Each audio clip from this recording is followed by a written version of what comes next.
Simo Mthethwa. So Dr. Simo is a mathematician, and he is currently a senior lecturer in mathematics at the University of KwaZulu-Natal. He is an education enthusiast and a founding director at Mthethwa Mathematics. So Dr. Simo will be telling us today about how you can become a good, or rather how to become a good mathematician. Dr. Simo, you're up. Thanks, Lumi. Good morning, everybody. My name is Simo, as Lumi has introduced me. Today I want to speak about mathematics. It's an International Day of Mathematics after all, so I want to speak about mathematics. Specifically, I want to talk about how to become a mathematician, a good one at that. So let's start. My short talk is structured in this manner.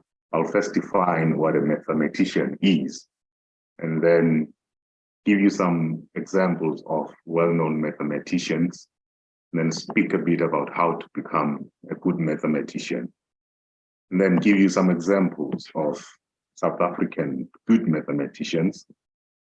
Of course, these will be just examples. It's not an exhaustive list. Then I'll give you a tip of the day. So what is a mathematician? Well, a mathematician is someone who practices mathematics. And by practice, what do I mean by that?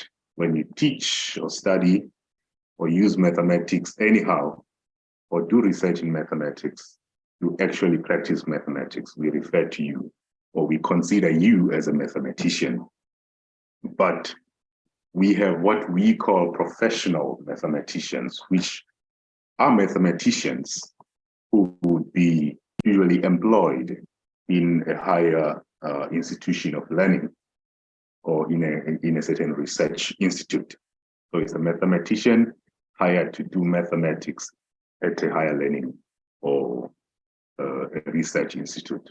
Someone like me, Dr. Lesitole, Dr. Cerene Rathilal, and everybody, those will be professional mathematicians. Now, let me give you some examples of well-known mathematicians. I'm sure you can see some geometry happening there.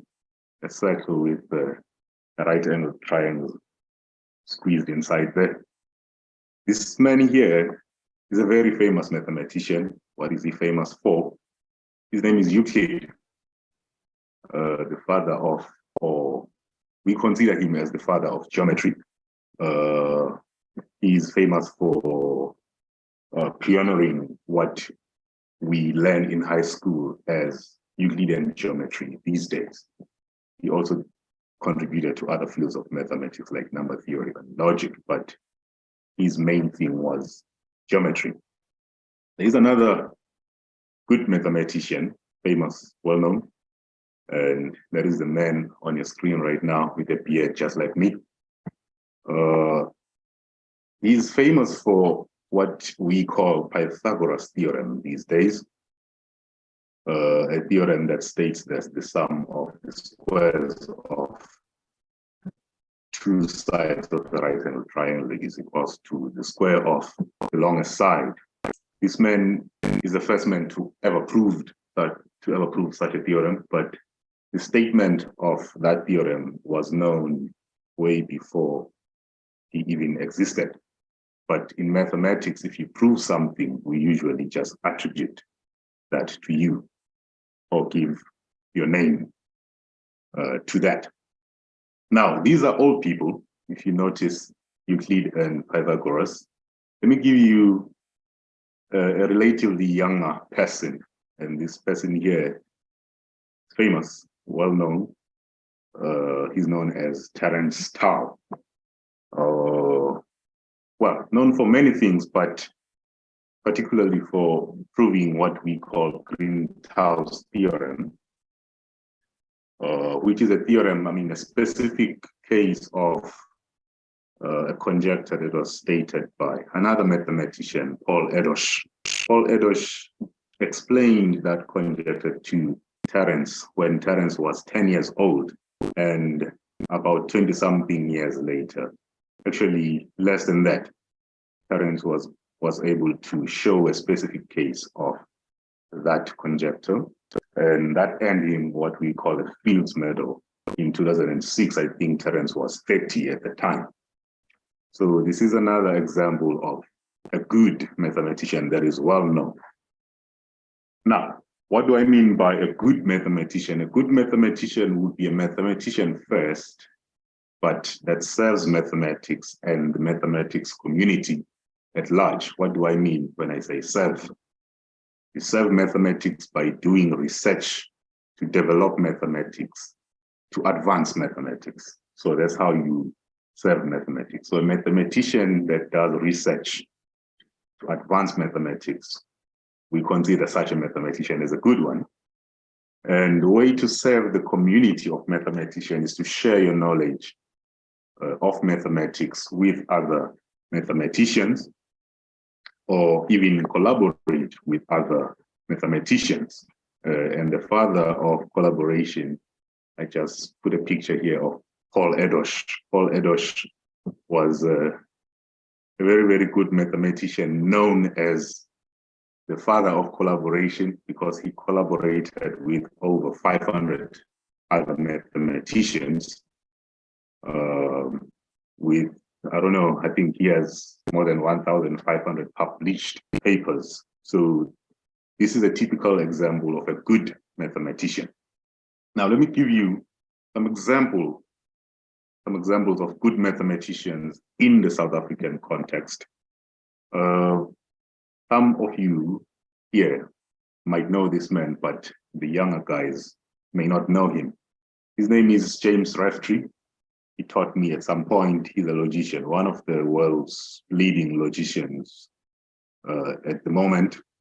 He's an A-rated professor by the National Research Foundation. So this is an example of a good mathematician who shares his mathematics with other people and do research in mathematics to advance mathematics. I think in 2014, he received an award for advancing mathematics. 2014, if I'm not mistaken. So that's a good example of a good mathematician. Another person would be Themba Dube from UNISA, one of the best point-free topologists that we have right now. Another person that I could think of top of my head was Professor Lois Onong. He was he's the former Vice Chancellor of the Wits University. I'm putting him under good mathematician. If you look at how I defined a good mathematician is someone who shares knowledge. And Professor Lois Onong is a prime example of that. Most of young South African mathematician has had influence from this man in one way or another. So he is good at sharing information with other mathematicians. Hence, I put him there as an example of a good mathematician.